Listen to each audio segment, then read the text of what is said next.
Greetings, and thank you for tuning in to episode 37 of Clash of Clans Attacks. As always, I'm your host, Galadon. Let's get right down into it tonight.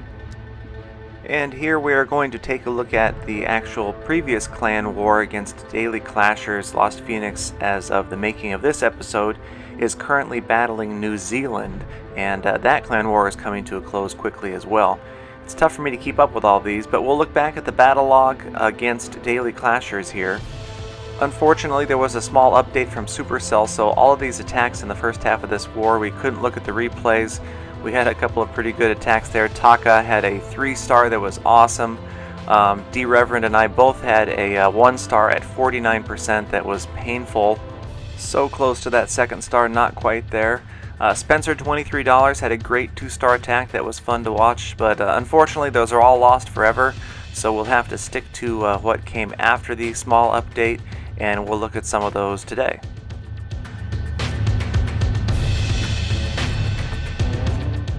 You'll see that we had a big stretch of successful defenses here.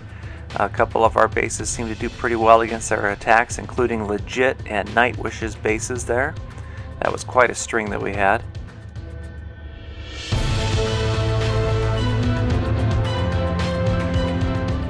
So Daily Clashers put up a good fight, but unfortunately I think that we were just a little more effective in our attacks, maybe a little more experienced. Good war, but pretty much what we expected to happen just based upon the World Clan rankings did happen, and we ended up coming out on top. We'll take a look at the final results here. And I'd just like to take a moment to acknowledge the Lost Phoenix members that achieved 4 stars in their 2 attacks during this war, and that would be Achurda, Spencer, $23, Judhead, Daggy07, Kitskun, C-Dubs77, ANF87, D-Rock, and Dave. And last but not least, Taka Nohana with 5 stars in this war. Great job, guys. So we did manage to even up our war record. We are now 2-2 going into our next war against New Zealand. So today we are going to take a look at some replay attacks here from other members of Lost Phoenix.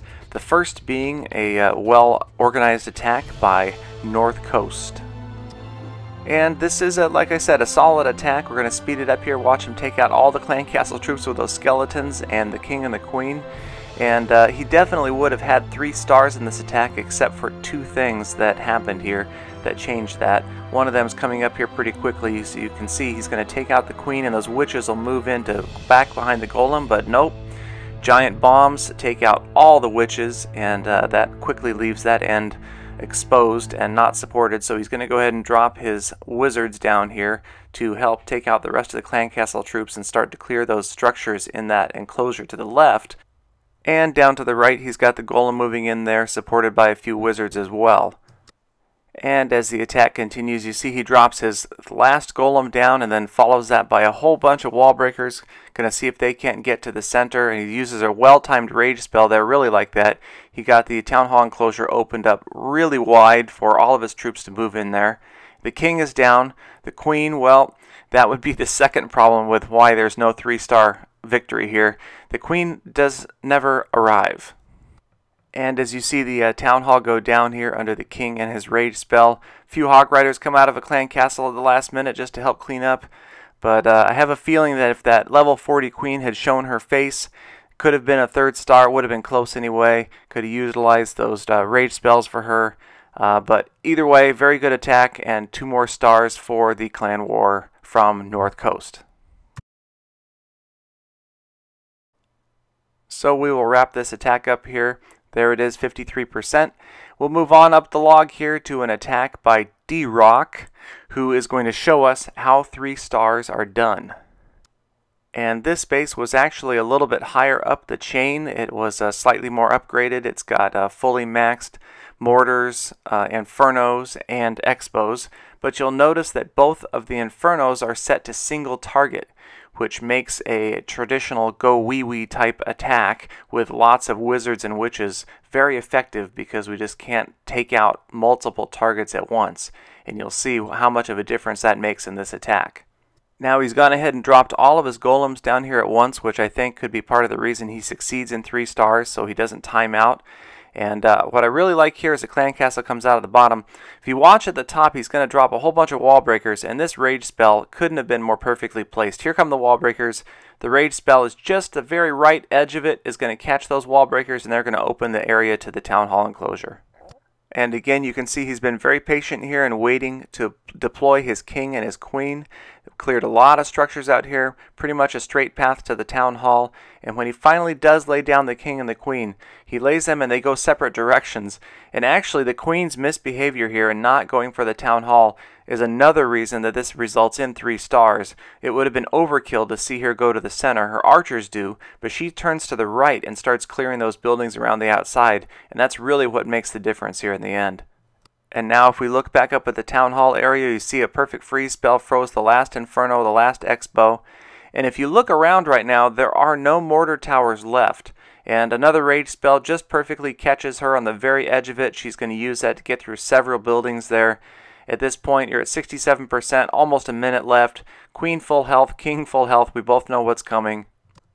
In fact, I think at this point we can just speed it up and watch the inevitable happen as the king and the queen move forward. Not really a whole lot of defense left. The queen still about 90% full of health, and there is a 3-star 100% victory. Okay, now we're going to move ahead to a replay by Taka no Hana. Unfortunately, like I mentioned earlier, we can't show that 3-star victory that he had, but we can watch this 2-star win, which was also poetry in motion.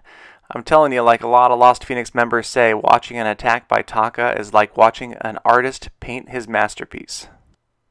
And as the attack begins, notice to the right of your screen here how he uses the distraction troops to get those wall breakers in. He uses a single barbarian. Now let me tell you, this takes some skill. You've got to have perfect timing, otherwise those wall breakers will be wasted. Now I would imagine in a lot of Taka's attacks, by doing that lure and the wall breaker move there, he's probably awakened the king and the queen, but he didn't here, so he's very patiently waiting for them to pace around to their outer perimeter before he drops a couple of more wall breakers, and there he goes, successfully alerting the king and the queen, and he will go ahead and pull them out to the right here where he's going to start his attack. And actually you'll notice as he continues to draw the king out, he actually didn't get the queen. But Taka didn't overlook that. He will catch that quickly here as he's pulling the king out with a bunch of barbarians. He's going to drop the witches. They're going to start to generate their skeletons. And then he's going to put a couple of wall breakers in here. Sure enough, queen wakes up along with the clan castle. And here they come. And they're just going to run into a mass of skeletons. And so as the king goes down, the clan castle troops get annihilated by all those skeletons. The queen will go down quickly as well. Finally, Taka will drop in his golems here, and I'm sure he has some sort of mathematical equation here that determines the number of wizards that he drops. It's some sort of algorithm that has to do with troop levels and defenses and square footage and all sorts of other sine, cosine stuff. But let me just be clear here. I'm not saying that because he's Asian. I'm saying that because he's such a good attacker. But Taka no Hana definitely makes it look like he's studied every base before he's attacked. He is definitely a student of the game. And as you watch them move in, you can see the wizards and the witches are just now saved by a perfectly placed freeze spell that protects them from that multi-targeting Inferno. Now they actually move out of the way before it resumes, and he's got this rage spell just sitting here. Less than a minute left. Finally the king and the queen come down. They're going to move into this rage spell. The king is actually hitting that weakened wall there. One kick and he's inside. And the queen isn't far behind. The king's rage spell, he's on the town hall. The town hall is now just a memory. 47, 49%. Second star, here it comes. 2 stars. Just makes this look so easy. And we will go ahead and speed up the rest of the attack here because although he did get an easy 2 stars, that 3rd star just wasn't going to happen. Too many enclosures left. Not quite enough time. And 2 more stars against Daily Clashers. And that wraps up this Clan Wars against Daily Clashers and this episode of Clash of Clans Attacks. Thanks again for watching. I'll be back soon. Next video I'll try to catch up a little bit with some of my more recent attacks. Although from my own admission they kind of pale in comparison to attacks like that by Taka.